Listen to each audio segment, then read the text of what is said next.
Hello and welcome to Dream Team Coach TV, brought to you by Betway. I'm Sean Burke. Joining me is Andy Taylor, Jack Townsend and Nick Elliott. Coming up on this week's show. Feels like the official Champions League draw. It's not fixed, is it then? The further he's away from the ball, the better it is. That's the sign of a really top player. If Lampard doesn't get a medal, then Billy Gilmour doesn't get one, in my opinion. He's going to be gutted to hear that. I'd smash the place up. If Bale retires, I'm going to throw a chair out that window. I'd probably drive an ambulance into the Thames. You can always trust us here at Dream Team to have our finger on the pulse. And that is why we're going to talk about the Champions League final a mere week after it's been played. Although having said that, there are some worrying reports coming through that JFK has been shot in Dallas. We'll keep you informed as we learn more on that subject. But guys, on the topic of the Champions League final, does Lampard deserve any praise for Chelsea's success? I assume we're raising this because I think this is something that's reared its head between us, right? Well, Jack, you said that he deserves absolutely no credit, right? You just said it's an absolute liberty that Lampard should be anywhere near plaudits. Yeah, I don't think he deserves credit.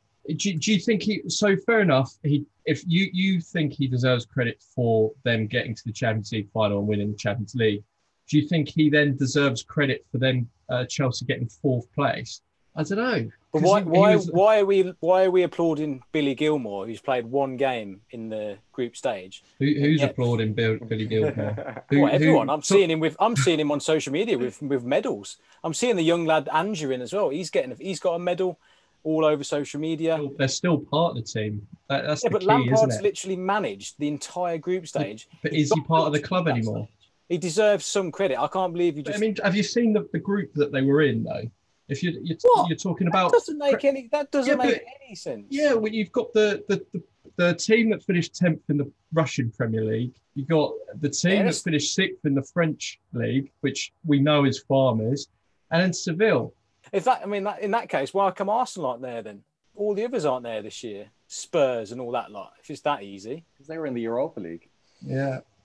Yeah, and they couldn't even win that. So it shows how tin pot that must be. If we're saying that the Champions League these days is tin pot. Only the bit that Lampard managed. Yeah. Tuchel beat La Liga champions, Real Madrid, who are the most successful club in Champions League history, and then Man City, who, probably Premier League champion, probably the best team in Europe. So yeah, Tuchel's section is exemplary. Lampard's section is fine.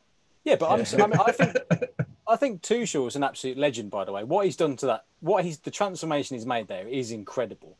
But I'm just saying that Lampard has had a part to play in that. And the fact that we've got Mason Mount, Reece James, those lads they're fully fledged into this team now. Like I do think there is something to be said for Lampard.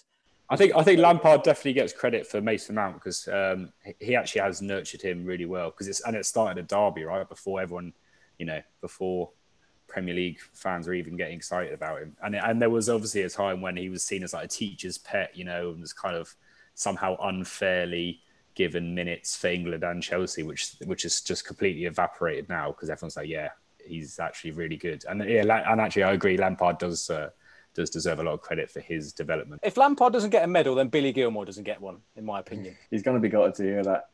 We've got him joining the Zoom chat any second now. I'm seeing Willie Caballero lifting the trophy. Well, he probably doesn't deserve it then on that. Tammy Abraham, are we giving it to him as well? How many Champions League games he played? Probably not many. Timo Werner, I mean, he played every game though, but Timo Werner scored against Real Madrid in the semi-finals. Timo Werner's run and movement is the reason that Havertz scored the winner in the final. The stuff that he was doing off the ball, away from the ball, that's the key, really is what matters. The further he's away from the ball, the better it is. That's the sign of a really top player. The Euros kick off 1 week from today, and we are seriously excited here at Dream Team. A month-long tactical masterclass involving some of the world's best players awaits. And that's just our Dream Team mini league. Because, of course, Dream Team Euros is now available to play. And Nick, can you give us a refresher on the benefits of our free game? Yeah, well, absolutely. The main one, obviously, is that there's a £50,000 jackpot up for grabs for the overall winner. The format will be familiar to those who played Dream Team before. You're picking 11 players with a £50 million budget. You're scoring points for clean sheets. Well, that's your defenders and your goalkeepers. And then with your midfielders and forwards, you generally want people who are scoring and providing assists. And obviously you get an extra 5 points each game for the star man, who gets the best rating in the match from our ratings providers who's scored. But I mean, it's familiar to people. People know how it works, really. You just have to pick the best team possible with a limited budget. And you've got 20 transfers to last you the tournament to react to the unfolding drama, who's doing well. And there's obviously always surprise packages. And equally, there's big players that end up flopping. So that's the essence of the game, really. Before we pick our teams for our Dream Team Euros, we decided to make it a little bit more interesting by adding some interesting restrictions to our choices. In this hat, I have 4 types of restrictions on the type of players we're allowed to pick. A squad with players only over the age of 30 years old, a squad purely of left-footed players, a squad that can't contain any French or Portuguese players, basically none of the trophy holders from the last Euros or World Cup, and finally a squad containing only Premier League players, which I would say is still pretty good. One. Yeah, I want that one. That's a pretty good one. Right, so I'll go first. Okay. Let's see what we got. Okay. Is that a Peaky Blinders hat? It's a Peaky Blinders hat. Yeah. Come on. Over 30s. Okay, so I've got the slowest team in our Dream Team Euros. Yeah, I don't think that's that bad. I mean, we're looking at what? Ronaldo and Benzema straight away. Yeah. Okay, Andy, you're up next. Okay. Feels like the official Champions League draw. You're not mixing it. It's not fixed, is it then? Yeah, I'm sadly haven't been bribed at all. Left footers, I like that. I love a left boot. Next up, Nick, let's see what you've got. Oh. Premier League only. Yeah. So that leaves Jack with the only remaining possible one, which is no France or Portugal. Oh, well, that's the 2 favourites out then. Yeah, I mean, you still got some decent options. You still got Germany there. You still got Belgium. All right, we've got our parameters set now. So I'm going to let you go away and pick your teams. And then we will tear each other's team apart.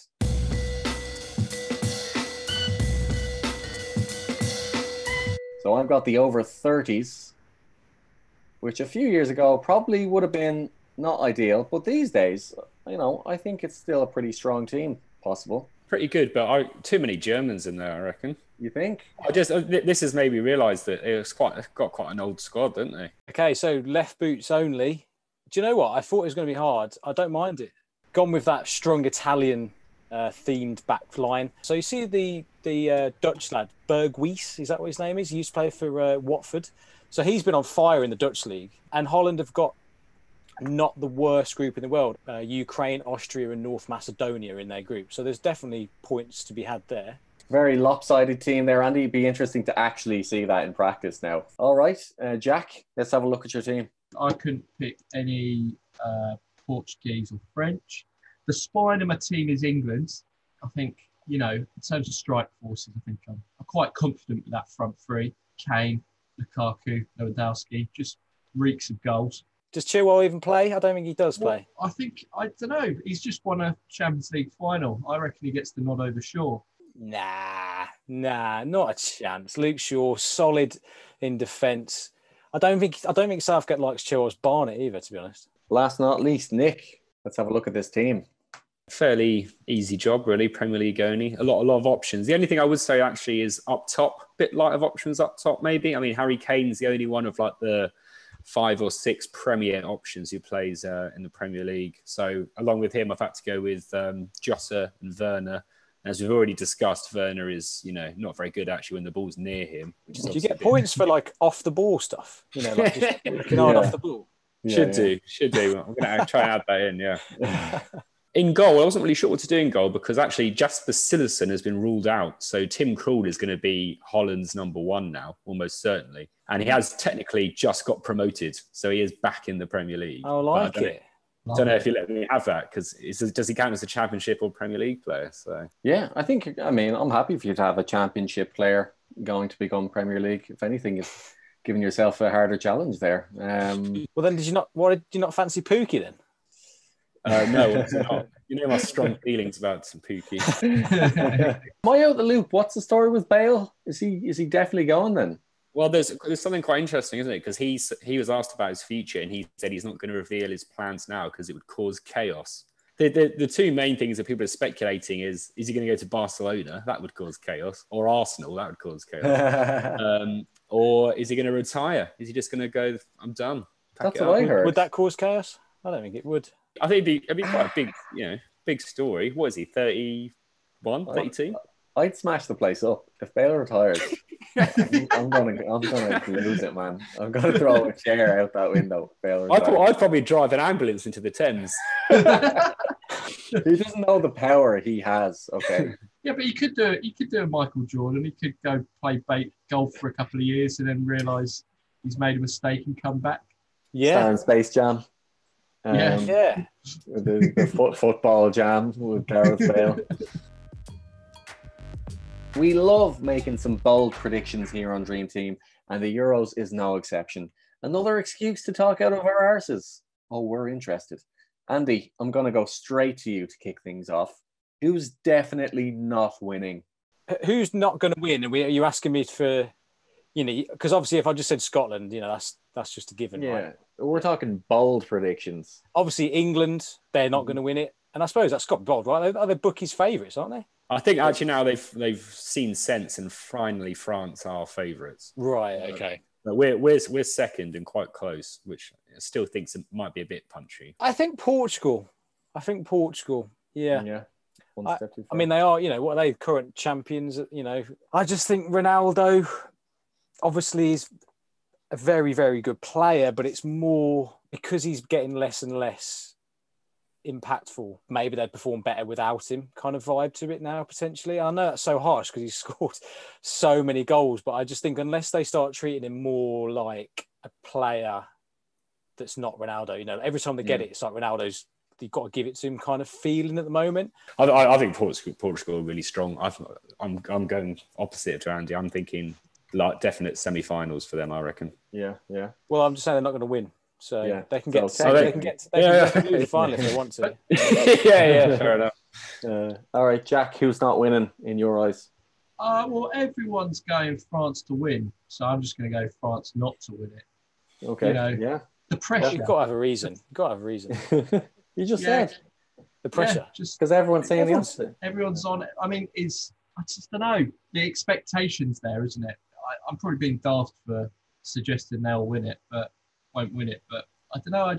I could see them coming unstuck against, for instance, Portugal, or so I don't know. They've got some big games in their group, so it'll be interesting in those first few to see how everyone copes. Nick, who's not going to win? I'm torn between Spain and Germany out of the big ones. Although I don't know, I'm kind of split on Spain because they don't really have the fear factor that they used to when you look at their squad. Well, there's no Real Madrid players in the squad, right? There's more Brighton players than Real Madrid players in the Spain squad. That's absolutely inconceivable, wouldn't it? 10 years ago. Obviously, the whole thing with Ramos being left out, which is actually fair enough because he's hardly kicked a ball this season. And the only time he did was when he had an absolute shocker against Chelsea in the Champions League. I mean, this year anyway, so it's not that mental. But I don't know, I'm kind of really split because in a way they haven't got the big names, but then actually a lot of the other names are really good, like Gerard Moreno up front, who only Messi scored more goals than him in La Liga, scored a goal in the Europa League final. Dani Olmo's been playing for Leipzig, who kind of gets forgotten because he's not playing in Spain, which is quite rare, and it's never played in Spain, but it's really good. So I actually think that maybe he's almost gone the other way where they're not as big known, but actually they've got a decent squad. I think I'm going to instead go for Germany to flop. Bringing back Hummels and Muller and everything. I mean, definitely bringing back Muller is definitely the right decision, especially with him because he's been really good. But it just feels a bit like Joachim Löw's going for his last dance, and he's sort of got against Michael Jordan reference again, too, in the show. I think I only said that when you're talking about it. But it just something doesn't seem right to me with Germany. I mean, they lost to North Macedonia in their last game before this in March. It's not an easy game, that though. Well, they lost 6-0 to Spain, didn't they? Fairly recently after that, which was really, they put out a really good team for that. There's just something not right there, I don't think. All right, Andy, who's your surprise package going to be? It can be a team, can be a player. It's up to you. Well, Yeah, well, I just want to reiterate what I said in my team selection. I'm going to go with Berghuis. As I said, Holland have got a really nice group of, well, it's not nice, but, they're winnable. Ukraine, Austria, North Macedonia. And yeah, he's done really well for final this year. So 18 goals, 14 assists. I mean, you'll struggle to beat that in terms of goal contributions. Yeah, so just a player on form. I like him. I think he's going to do really well. Jack, surprise package? You know what? I'm going to go for Hungary. They're not going to win the thing, but I reckon they might surprise one of the, because this group of death, everyone's talking about the game between Germany and France and Portugal, but I can imagine one of those teams will come unstuck. I don't know, I reckon they might surprise. I like that. It's a nice dark horse. Everybody, like you say, everybody's looking the other way. So you never know. It's up to them. Nick, who's your surprise package? It depends whether you think it counts, really, because I'm going to say Italy. But the reason I'm saying that they seem underestimated to me, I mean, it's partly because they didn't qualify for the last World Cup, which is obviously like an absolute disaster in Italy. It's the first time since, 1930s or 1950s or something like that they hadn't qualified. So it was a massive disaster. But they won 10 out of 10 in their qualifying group. And in fact, they haven't lost since 2018. So Roberto Mancini has completely, softened the blow of that by really transforming them kind of quickly. And I mean, they're playing Czech Republic in a friendly on Friday night.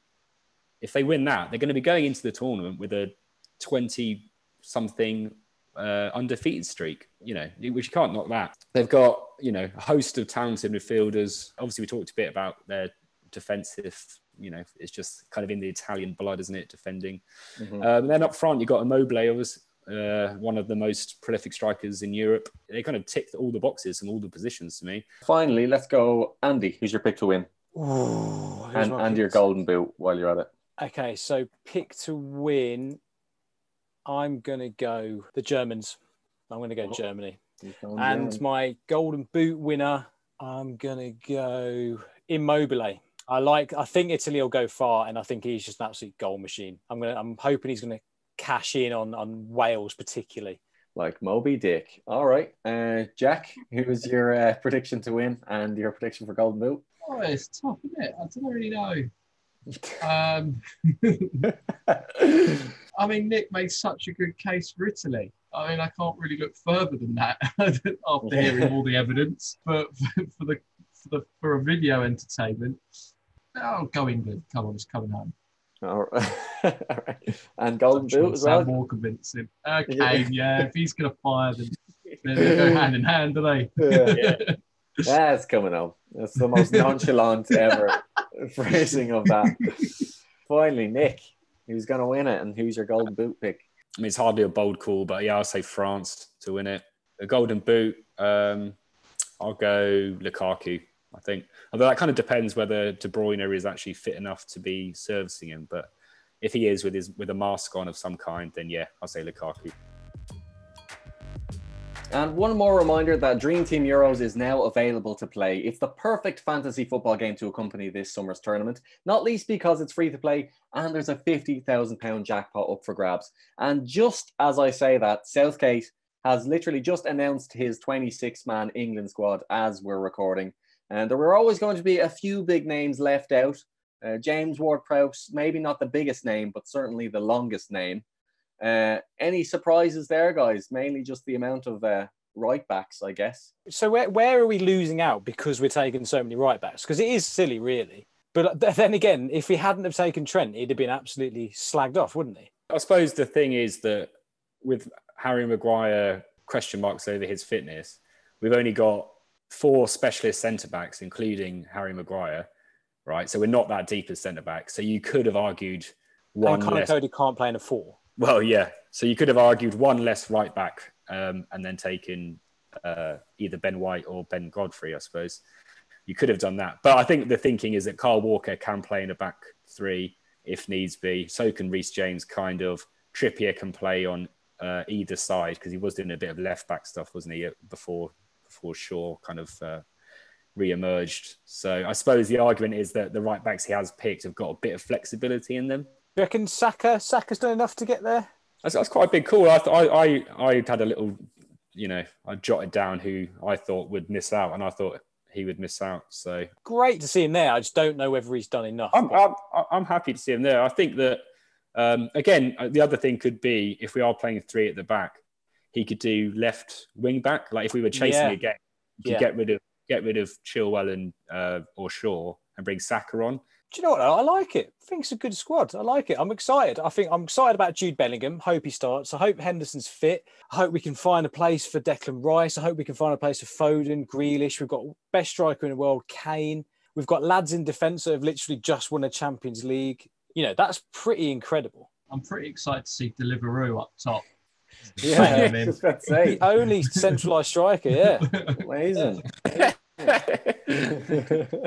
I mean, there's genuinely a lot of exciting young talent in that squad. So if I was an England fan, I'd be pretty excited at the prospect of the tournament. Do you think someone like a Lingard or a Ward-Prowse is quite upset at the fact they're taking 4 right-backs? Or do you reckon it's just one of them where Trent is a very good player and they've probably just gone, well, look, he is just a better player? Like, I know what you mean. The only thing is, obviously, with, Ward-Prowse actually, if you think about like a squad player can offer something a bit different. Ward-Prowse is that, like, if we've tried everything and we're 10 minutes away from getting eliminated from the tournament, we could go, right, let's get Ward-Prowse on and just try and hope for a goal from the set piece or a direct free kick. Yeah. Do you reckon there's a nailed on 11 in there, or do you reckon there are a lot of discrepancies yet to be ironed out? Probably the biggest question is, of those 4 right backs, who starts? I'd say he's going to go Kyle Walker, no? I think it'd be Walker, yeah. Well, it depends if it's back 3 or back 4. If it's back 4, Walker. If there's, back 3 with wing backs, I'd say Walker and Trippier. Yeah, probably Trippier. Again, like Trippier did play well at the World Cup as well. It will actually be interesting to see how he uses Trent here, right? Because it's not inconceivable that Trent might end up with 0 minutes here. Because if he knows if he ditches Trent, then the press conference that he's about to do is going to be 100%. Well, you've left out Trent Alexander, how do you feel about that? And kind of there'll be a big social storm. Actually, I think that squad, I haven't looked at Twitter yet, obviously, and there will be people annoyed, but not as much, nowhere near as much as if Trent had been left out. So maybe it's just maybe it's like a political kind of choice, keep people happy, keep morale up in general. Well, that's all from us, folks. Thank you for joining us on another episode of Dream Team Coach TV, brought to you by Betway. And don't forget to sign up to the Dream Team Euros game, which is now available to play. Take care, and we'll see you again next time.